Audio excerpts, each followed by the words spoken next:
wàgbọ́ ìwọ́dé súná ìwé àgbà súná onílé àti àlejò ṣé darí ló wà ní ṣé ìdílé mi. My name is Jumoke Olotu. I'm from Epinmi-Akoko in Ondo State, Nigeria.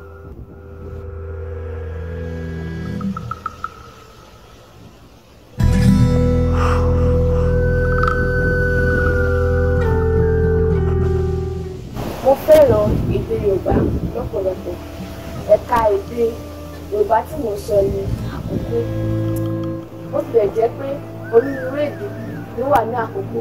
Bí àpẹẹrẹ, ẹkùn tí èmi ti wá, Ìṣùwà, Ìpè, Ìṣẹ̀, Sosun àti bẹ́ẹ̀ bẹ́ẹ̀ lọ. Ṣùgbọ́n èdè wa yàtọ̀ gédégbé síra wa. Fún àpẹẹrẹ, bàbá mi jẹ́ ọmọ Ìṣùwà Àkókò, ìyá mi sì jẹ́ ọmọ Epinmi-Akoko. Ṣùgbọ́n ìyá mi ò gbọ́ èdè Ìṣùwà Àkókò. Èdè abínibí ó ṣe kókó. Nítorí gba wa ní ìyànjú wípé wàá yòdé dáadáa, wàá yòdé ṣí ní àlàáfíà òde.